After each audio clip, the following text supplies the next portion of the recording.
नमस्कार विद्यार्थी मित्रांनो, न्यूदीपस्तंभ ऑनलाईन प्लॅटफॉर्ममध्ये आपलं स्वागत आहे।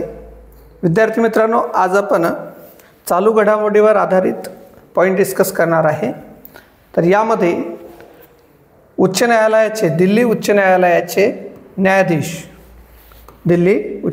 न्यायाधीश यशवंत वर्मा यांच्या निवासस्थानी रोख रक्कम सापडल्याच्या आरोपावरून त्यांच्यावर जो आरोप झालेला आहे तर त्या आरोपाची चौकशी करण्यासाठी सर्वोच्च न्यायालयाचे सरन्यायाधीश यांनी एक समिती नेमली की जी समिती काय करणार आहे तर त्यांच्यावर झालेल्या आरोपाची चौकशी करणार आहे। आणि ही चौकशी जी असेल तर ती चौकशीच्या नंतर या समितीचा जो अहवाल राहील तर त्या अहवालाच्या आधारे पुढील कारवाई जी आहे तर ती केली जाईल। आणि ही कारवाई या पद्धतीची राहील की संसदेने मंजूर केलेल्या महाभियोग प्रस्ताव जो राहील तर त्या महाभियोग प्रस्तावावरून त्यांना त्या पदावरून काय केलं जाईल तर हटवलं जाईल। तर या प्रकारची ही एक प्रेस नोट आहे जी की सर्वोच्च न्यायालयाने म्हणजे सुप्रीम कोर्टने जी आहे तर ती यामध्ये रिलीज केलेली आहे। तर या अनुषंगाने असलेले पॉईंट आपण डिस्कस करणार आहे। त्याचबरोबर की भारतीय संविधानामध्ये एखाद्या न्यायाधीशाने जर अशा पद्धतीने गैरवर्तन केले असेल तर त्या गैरवर्तनासाठी घटनेमध्ये काय तरतूद आहे तर त्याचा सुद्धा आपण यामध्ये अभ्यास करणार आहे। आणि ही संविधानिक तरतूद जी आहे तर ही कशा पद्धतीने त्याला पदावरून दूर केला जाते म्हणजे जर का आपण पाहिलं तर हे सर्व अहवाल आहे। अहवालाच्या नंतर जे संसद आहे तर संसद त्यावर डिबेट करते। डिबेट केल्यानंतर जर त्यांच्यावर असलेले आरोप जे आहेत तर ते आरोप जर का सिद्ध झाले तर त्यांना काय केलं जातं तर त्या पदावरून दूर करता येते। म्हणजेच ही एक प्रक्रिया जी आहे तर त्या प्रक्रियेला आपण म्हणतो महाभियोग। कोणती प्रक्रिया आहे तर महाभियोग प्रक्रिया। तर या महाभियोग प्रक्रियेच्या माध्यमातूनच त्यांना पदावरून दूर हटवलं जाते। ते राष्ट्रपती ती भूमिका पार पाडतात। तर यामध्ये असलेले महत्त्वाचे पॉईंट आपण त्यामध्ये डिस्कस करणार आहे। तर विद्यार्थी मित्रांनो, संदर्भ हा आहे की दिल्ली उच्च न्यायालयाचे न्यायाधीश वर्मा यांच्यावरील आरोपाची चौकशी करण्यासाठी सर्वोच्च न्यायालयाच्या सरन्यायाधीशांनी न्यायाधीशांची समिती गठीत केली। काय तर यावर समिती गठीत केली। मग आपण यावर सध्या हा चर्चेमध्ये का आहे जसं की आपण आधीच यामध्ये सांगितलं की न्यायमूर्ती वर्मा यांच्या निवासस्थानी बेहिशोबी रोख रक्कम जी आहे तर ती जप्त करण्यात आली। मग जप्त करण्यात आली तर यामध्ये न्यायमूर्ती वर्मा यांच्या सरकारी निवासस्थानी गेल्या आठवड्यामध्ये आग लागल्यानंतर पोलीस आणि अग्निशमन दल जे आहेत तर ह्या दलांनी त्या घटनास्थळी दाखल झाले। आणि दाखल झाल्यानंतर ती आग जेव्हा विझवण्यात आली तर त्यावेळेस एका खोलीमध्ये मोठ्या प्रमाणामध्ये ही रोख रक्कम जी आहे तर ती त्यामध्ये सापडली होती। तर विद्यार्थी मित्रांनो, यामुळे हा मुद्दा चर्चेमध्ये आहे आणि त्यामुळेच सर्वोच्च न्यायालयाने या प्रकरणाची दखल घेऊन काय केलं तर एक समिती जी आहे तर ती गठीत केली की जे आरोप न्यायमूर्ती वर्मावर यांच्यावर झालेले आहेत तर ते आहेत किंवा नाही याची पडताळणी करण्याचं काम ही समिती करणार आहे। तर ह्या जी प्रेस नोट जी आहे तर प्रेस नोट सर्वोच्च न्यायालयाने जी रिलीज केली तर त्या रिलीज केलेल्या प्रेस नोटमध्ये काय मुख्य काही पॉईंट आहेत तर ते पॉईंट यामध्ये की सर्वोच्च न्यायालयाच्या सरन्यायाधीशांनी दिल्ली हायकोर्टाचे न्यायाधीश यशवंत वर्मा यांच्यावरील आरोपाची चौकशी करण्यासाठी 3 सदस्यीय समिती स्थापन केली। 3 सदस्यीय समिती स्थापन केली। आता हे 3 सदस्य जे आहेत तर हे 3 सदस्यांची नावं यामध्ये आहेत की पंजाब आणि हरियाणा उच्च न्यायालयाचे मुख्य न्यायाधीश न्यायमूर्ती शील लागू ही नावं महत्त्वाची आहेत यासाठी की परीक्षा ज्या आहेत तर येणारी ग्रुप सी ची परीक्षा आहे त्याचबरोबर सरळ सेवांचे जी एक्झाम आहे तर त्यामध्ये सुद्धा ही त्यासाठी सुद्धा हा पॉईंट महत्त्वाचा आहे किंवा येणारी राज्यसेवा पूर्व परीक्षा जी आहे तर त्यासाठी सुद्धा हा महत्त्वाचा आहे।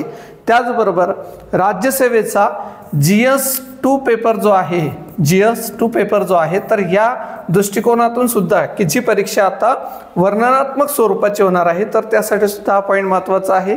तर यामध्ये मग पहिले जे आहेत तर उच्च न्यायालयाचे न्यायाधीश कोणत्या पंजाब हरियाणा उच्च न्यायालयाचे न्यायाधीश, त्यानंतर हिमाचल प्रदेश न्यायालयाचे मुख्य न्यायाधीश जी.एस.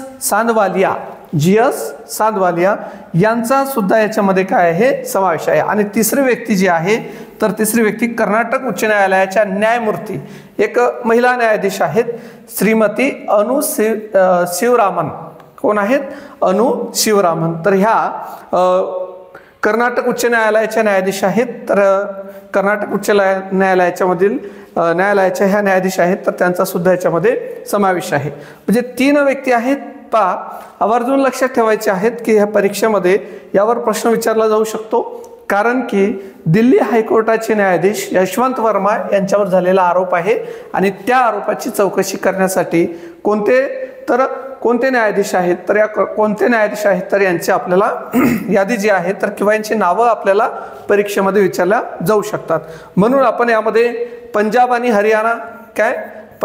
हरियाणा उच्च न्यायालय जे आहे, हायकोर्ट जे आहे, तर या हायकोर्टाचे मुख्य न्यायाधीश कोण? चीफ जस्टिस म्हणतो आपण त्याला, तर इथले मुख्य न्यायाधीश यामध्ये असतील।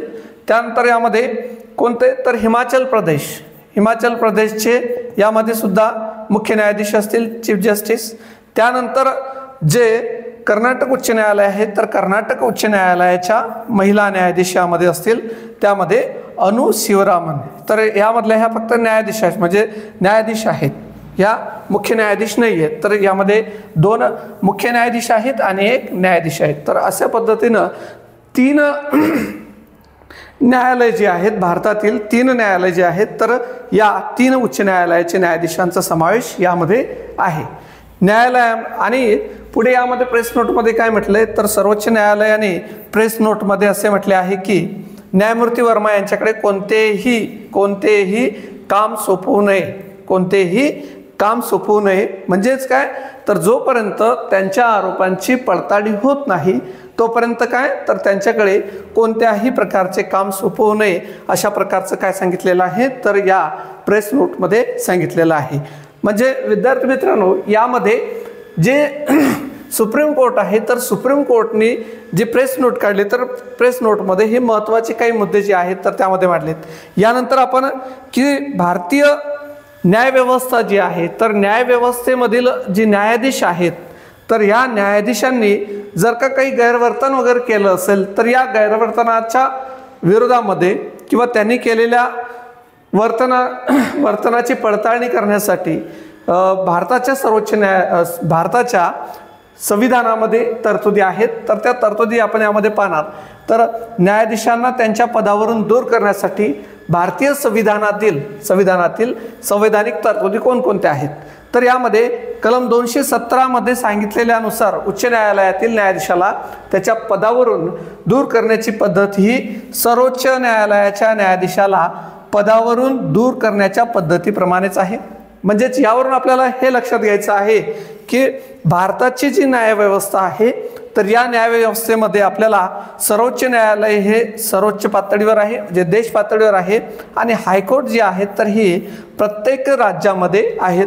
मग प्रत्येक राज्यामध्ये आहेत तर ह्यांच्यासाठी ह्या पद्धतीनं वेगळी पद्धत आहे का त्यांना पदावरून दूर करण्याची, किंवा यामध्ये उच्च न्यायालय आहे तर उच्च न्यायालयातील न्यायाधीशांना वेगळी म्हणजे त्यांच्यावर जे आरोप झालेले असतील तर त्याची पडताळणी जी आहे तर पडताळणी करण्याचे काही वेगळे नियम आहे का, किंवा त्यासाठी समिती आहे का, किंवा संविधानामध्ये तरतूद आहे का, तर तसं कोणत्याही प्रकारचं नाही। तर जे कलम 217 मध्ये सांगितलेलं आहे की जे सर्वोच्च न्यायालयासाठी आहे तर तीच पद्धत जी आहे तर तीच पद्धत ह्या उच्च न्यायालयातील न्यायाधीशांसाठी सुद्धा लागू होते। मग त्यामध्ये कलम 124 पोट कलम 4 नुसार काय आहे तर ही उच्च न्यायालयातील न्यायाधीशांना पदावरून दूर करण्याची किंवा त्यांना हटवण्याची तरतूद त्यामध्ये आहे। त्याला आपण म्हणतो महाभियोग प्रक्रिया। काय म्हणतो तर महाभियोग प्रक्रिया म्हणतो। तर महाभियोग प्रक्रिया यामध्ये राबवली जाते। तर महाभियोग प्रक्रियेमध्ये मग आपल्याला ज्या तरतुदी आहेत घटनात्मक तरतुदी त्या आपण यामध्ये पाहू। न्यायाधीशांची पदच्युती ही उच्च न्यायालयाच्या न्यायाधीशाला राष्ट्रपतीच्या आदेशाने पदावरून दूर करणं। म्हणजे काय तर न्यायाधीशाला म्हणजे उच्च न्यायालय असेल किंवा सर्वोच्च न्यायालय असेल तर यामधील जे न्यायाधीश आहेत तर न्यायाधीशांना कोणाच्या आदेशाने दूर करता येते तर राष्ट्रपतीच्या आदेशाने दूर करता येते। हा एक महत्त्वाचा पॉईंट आहे की यामध्ये पहिले काय आहे तर जे आरोप झालेले आहेत आरोप जे झालेले आहेत तर या आरोपांची काय केलं जाते पडताळणी केली जाईल। काय तर ह्या आरोपांची पडताळणी केली जाईल म्हणजेच काय समिती त्यासाठी काम करेल। समिती जी आहे तर ही समिती काम करेल। समिती काय करेल तर समिती आपला अहवाल जो आहे तर अहवाल सादर करेल आणि अहवाल सादर केल्यानंतर त्या अहवालाची चर्चा जी आहे तर ती संसदेमध्ये होते। कुठे होते संसदेमध्ये आणि संसदेमध्ये चर्चा झाल्यानंतर तो अहवाल जो आहे तर त्या अहवाल जो आहे तर तो कसा पारित व्हायला पाहिजे तर बहुमताने पारित व्हायला पाहिजे। कसा बहुमताने आणि बहुमताने पारित झाल्यानंतर तो पारित झाल्यानंतर तर तो कोणाकडे सादर केला जातो तर राष्ट्रपतीकडे आणि राष्ट्रपती काय करतात तर त्याला पदावरून दूर करण्याचा किंवा हटवण्याची तर प्रोसेस जी आहे तर किंवा आदेश जो आहे तर तो आदेश त्यामध्ये जारी करतात। तर यामध्ये आपल्याला हे दिलेलं आहे त्याची आपण पुढे प्रोसेस पाहू। तर संसदेने तिला पदच्युत करावे असे निवेदन सादर केल्यानंतरच न्यायाधीशाला काढून टाकण्याचा आदेश राष्ट्रपती जारी करू शकतात। त्यानंतर न्यायाधीशाला पदावरून हटवण्याबाबतचा प्रस्ताव संसदेच्या दोन्ही सभागृहाने विशेष बहुमताने कसा विशेष बहुमताने काय करायला पाहिजे संमत करायला पाहिजे। त्यानंतर गैरवर्तन किंवा अकार्यक्षमता या दोन कारणासाठी न्यायाधीशाला पदावरून दूर केले जाऊ शकते। काय सांगितले दोन कारण सांगितलेले आहेत म्हणजे भारतीय संविधानामध्ये जी तरतूद आहे तर त्यामध्ये काय तर गैरवर्तन आणि अकार्यक्षमता या दोन कारणासाठी न्यायाधीशाला पदावरून दूर केले जाऊ शकते। अशा प्रकारे उच्च न्यायालयाच्या न्यायाधीशाला सुद्धा सर्वोच्च न्यायालयाच्या न्यायाधीशाप्रमाणेच काय करता येते तर त्या पदावरून दूर करता येते किंवा त्याला काढून टाकता येते। तर ही घटनात्मक तरतुदीमध्ये ज्या बाबी आहेत तर त्या आपण यामध्ये पाहतोय। त्यानंतर आपण जे न्यायाधीश आहेत सर्वोच्च आणि उच्च न्यायालयाचे जे न्यायाधीश आहेत तर यांच्यावर जे आरोप होतात तर त्यासाठी एक न्यायाधीश चौकशी कायदा जो आहे तर तो कायदा 1968 किती 1968 हा यामध्ये तयार करण्यात आला आणि या कायद्यानुसार मग महाभियोग प्रक्रिया जी आहे तर ती कशा पद्धतीने असेल तर याची तरतूद जी आहे तर त्यामध्ये सांगितलेली आहे। म्हणजे सरळ सरळ आपल्याला काय लक्षात घ्यायचंय की न्यायाधीशांना त्यांच्या पदावरून जे दूर केले जाते तर त्याबाबतची तरतूद जी आहे तर कोणत्या कायद्यामध्ये आहे तर 1968च्या महाभियोग कायद्यामध्ये दिलेली आहे।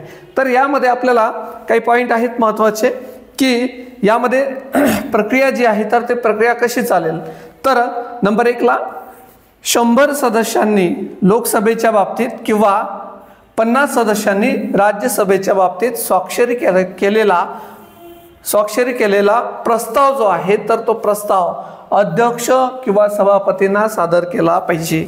म्हणजेच काय तर लोकसभेतील किती सदस्यांनी तर लोकसभेतील 100 सदस्यांनी त्यानंतर राज्यसभा असेल तर राज्यसभेतील 50 सदस्यांनी किती 50 सदस्यांनी या न्यायाधीशाला हटवण्याचा प्रस्ताव जो आहे तर तो प्रस्ताव कोणाकडे सादर केला पाहिजे तर लोकसभा असेल तर लोकसभेतील अध्यक्षांकडे आणि राज्यसभा असेल तर राज्यसभेच्या सभापतींकडे सादर केला पाहिजे। म्हणजेच काय आहे तर हा प्रस्ताव जो आहे तर हा प्रस्ताव लोकसभेतही पहिले मांडता येतो किंवा राज्यसभेतही पहिले मांडता येतो। म्हणजे दोन्हीपैकी कोणाकडेही जर हा प्रस्ताव सादर केला असेल तर यावर प्रक्रिया केल्या जाते किंवा त्यावर डिबेट केल्या जाते। त्यानंतर दुसरं आहे पहिल्या पॉईंटमध्ये आपण पाहिलं की स्वाक्षरीचा प्रस्ताव असायला पाहिजे किती तर इकडे लोकसभेच्या 100 सदस्यांचा आणि राज्यसभेच्या 50 सदस्यांचा। त्यानंतर नंबर 2 ला आहे सभापती किंवा अध्यक्ष हा प्रस्ताव मान्य करू शकतात किंवा तो स्वीकारू शकतात किंवा स्वीकारू शकत सुद्धा नाही। म्हणजे मान्यता देऊ शकतात किंवा त्याला नकार देऊ शकतात। तर पहिला पॉईंट। दुसरा पॉईंट आपण पाहतो की हा प्रस्ताव जो सादर केलेला आहे तर हा प्रस्ताव कोण तर अध्यक्ष आणि सभापती त्याला स्वीकारू सुद्धा शकतात किंवा त्याला नकारू सुद्धा शकतात। नंबर 3 प्रस्ताव मान्य केल्यास सभापती अध्यक्ष आरोपांची काय करतात, चौकशी करतात. तर चौकशी करण्याकरता 3 सदस्यीय समिती जी आहे तर ती काय करतात, गठीत करतात. 3 सदस्यीय समिती गठीत करतात. त्यानंतर या समितीमध्ये मग कोण असेल, ही जी समिती असेल तर या समितीमध्ये कोण असेल, तर या समितीमध्ये सर्वोच्च न्यायालयाचे सरन्यायाधीश असतील, सर्वोच्च न्यायालयाचे सरन्यायाधीश किंवा अन्य न्यायाधीश त्यामध्ये असतील. त्यानंतर उच्च न्यायालयाचे मुख्य न्यायाधीश असतील. त्यानंतर एक प्रतिष्ठित कायदे तज्ज्ञ यांचा सुद्धा समावेश असतो. आता याच्यामध्ये ही जी समिती आहे तर या समितीमध्ये म्हणजे आपण आज जो मुद्दा चर्चेला घेतलेला आहे किंवा आपण ज्या मुद्द्यावर आपण आज डिबेट करतो आहे किंवा आपण करंट अफेअरमध्ये जे चर्चेला घेतलेला आहे तर हा कशाशी निगडीत आहे, तर हा दिल्ली हायकोर्टशी निगडीत आहे. कशाशी आहे, दिल्ली हायकोर्ट, ज्याला आपण दिल्ली उच्च न्यायालय म्हणतो. तर या दिल्ली उच्च न्यायालयातील एक न्यायाधीश आहेत ज्यांचं नाव आहे वर्मा. तर या वर्मांवर झालेल्या आरोपांची चौकशी करण्यासाठी ही समिती गठीत करण्यात आलेली आहे आणि सध्या तो मुद्दा चर्चेमध्ये आहे.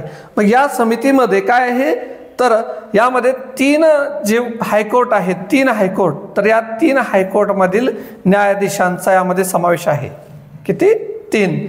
आणि जर का यामध्ये सर्वोच्च न्यायालयाचा इतर कोणताही न्यायाधीश असेल तर या न्यायाधीशांच्या बाबतीमध्ये जी प्रोसेस आहे तर त्या प्रोसेसमध्ये आपल्याला सर्वोच्च न्यायालयाचे सरन्यायाधीश किंवा अन्य न्यायाधीश त्यामध्ये असतील, उच्च न्यायालयाचे मुख्य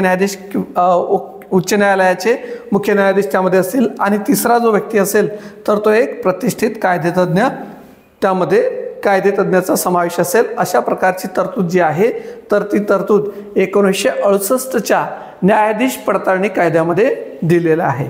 त्यानंतर 5वा पॉईंट जो आहे तर 5वा पॉईंट म्हणजे नंतरचा पॉईंट जो आहे तर समितीला न्यायाधीशाचे गैरवर्तन, दोष किंवा त्याची अकार्यक्षमता आढळल्यास त्याला पदावरून दूर करण्याचा प्रस्ताव सभागृहामध्ये काय केला जातो, तर त्यावर विचारविनिमय केला जातो किंवा त्यावर पूर्णतः विचारविनिमय केला जातो. आणि विचारविनिमय केल्यानंतर प्रत्येक संसदेच्या प्रत्येक सभागृहाने विशेष बहुमताने तो प्रस्ताव मंजूर केल्यानंतर न्यायाधीशांना काढून टाकण्यासाठी राष्ट्रपतींना निवेदन सादर केले जाते आणि अखेर काय केलं जाते, तर अखेर राष्ट्रपती त्याला पदावरून दूर काढण्याचा आदेश काढतात. म्हणजे एकंदरीत यामध्ये प्रोसेस जी आहे तर ते प्रोसेस या पद्धतीने दिलेली आहे. सुरुवातीला या प्रकारचं जे आहे तर या प्रकारचे काय केला जातो, तर प्रस्ताव जो आहे तर तो प्रस्ताव काय केला जातो, सादर केला जातो. किती स्वाक्षऱ्यांचा, तर लोकसभेमधील 100 सदस्यांच्या स्वाक्षरीचा आणि राज्यसभेतील 50 सदस्यांच्या स्वाक्षरीचा प्रस्ताव हा त्यामध्ये सादर केला जातो. त्यानंतर हा प्रस्ताव जो आहे तर हा प्रस्ताव कोणाकडे सादर केला जातो, लोकसभा असेल तर लोकसभेचे अध्यक्ष असतील त्यांच्याकडे, त्यानंतर राज्यसभा असेल तर त्यांचे सभापती जे आहेत तर सभापतींकडे काय केला जातो, हा प्रस्ताव सादर केला जातो. हा प्रस्ताव जो आहे तर तो सादर केल्यानंतर यासाठी मग यांनी जर का हा प्रस्ताव जर का त्यांनी काय केला असेल, ॲक्सेप्ट केला असेल, स्वीकारला असेल, तर स्वीकारल्यानंतर यासाठी काय केलं जातं, तर अध्यक्ष किंवा सभापती काय करतात, तर 3 सदस्यीय समिती नेमतात. या 3 सदस्यीय समितीमध्ये जर का आपण पाहिलं तर 3 सदस्यीय समितीमध्ये यामध्ये सर्वोच्च न्यायालयाचे सरन्यायाधीश असतील किंवा अन्य न्यायाधीश असतील, उच्च न्यायालयाचे मुख्य न्यायाधीश असतील आणि एक प्रतिष्ठित कायदेतज्ञ असेल. या प्रकारची तरतूद त्यामध्ये आहे.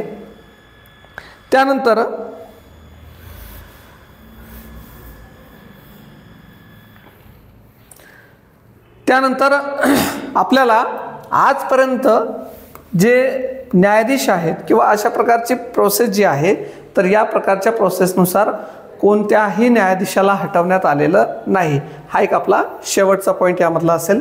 यामधला जर आपण पाहायचं म्हटलं,